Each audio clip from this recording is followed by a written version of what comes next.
everybody, it's Miss Charity and Miss Sana back again at the Maud Marks Library to talk to you about some of our favorite Asian American authors in honor of Asian American Pacific Islander Heritage Month. Our first author in the spotlight today is Linda Sue Park. Linda Sue Park was born on March 25th, 1960, and she was born to parents who had immigrated from Korea. She writes towards young adults and juvenile. In 2002, she won a Newbery Award for A Single Shard. She has a sister and she has a brother. She's not the only child. Today we're going to start with A Single Shard, which won a Newbery Award in 2002. It's about an orphan who lives under a bridge in a small little village, and he becomes fascinated with Min, who is a potter in the small village. Now, the potter Min, he ends up having him become his helper, and because he's his helper, he goes through a lot of obstacles, like, you know, his own ignorance, Min's temper, and just other things that he goes through, which you'll have to read and find out for yourself. It's very interesting how he overcomes those obstacles and makes his way into his life experiences and what he learned on this journey. Next book we're going to talk about is The Kite Fighters, about two brothers, Youngsup and Kisup. They're joining this competition to fly kites.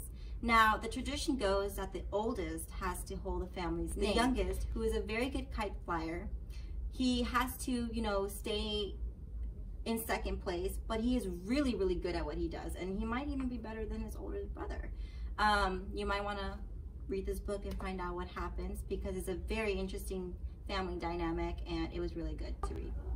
Our next author that we're going to talk about is actually an author and illustrator. She writes picture books and chapter books. Her name is Grace Lynn. So Grace writes picture books and chapter books. Now her chapter books, she writes two kinds. Some are epic adventures and fantasy. She has dragons and Chinese mythology and folklore put in there. And she actually draws the pictures for those books too. Wow.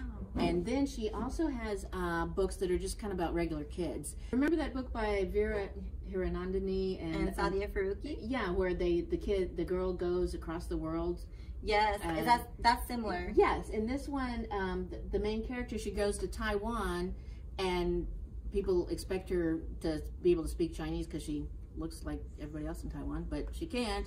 So it's kind of a, you know, it's kind of a challenge that she has to come through. Yes, yeah. Yes. Very, very similar. So if you missed our last book talk from last week, you might want to check that out. Lynn loved to draw as a kid. You know, one of her influences of why she is such a great artist and draws in her own books is because she actually studied in Italy and China. So most of her Chinese folklore and all her drawings, they're all influenced from what she studied and how she was brought up as a kid. Yeah, when she went to China, she actually kind of really fell in love with the Chinese style of art there. So our last author that we're going to talk about today is Laurence Yep. He was born in 1948 in San Francisco, and he grew up in San Francisco, and actually most of his books are set in San Francisco. Oh, wow. So Laurence Yep actually started writing when he was in high school. One of his teachers encouraged him to write, and he started writing for this science fiction magazine when he was in high school that paid him 1 cent per word. And but he's been writing a long time. Laurence Yep has written a lot of books. Some of them are set in San Francisco. Actually, almost all of them are set in San Francisco.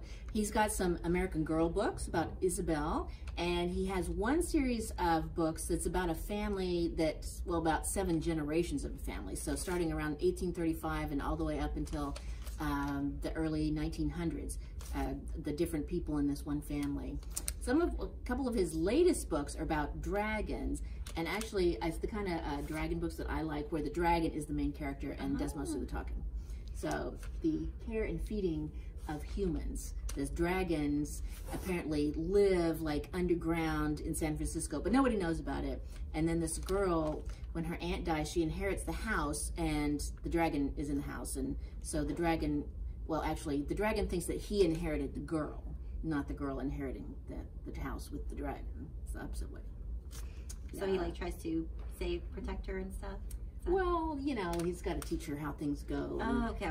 You know, how to be his pet human. Okay, well, thank you guys so much for tuning in this week's Author Spotlight. Tune in next week, same time, same place, for another Author Spotlight of the week.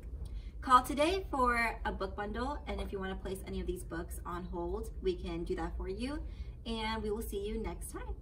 Bye. Bye.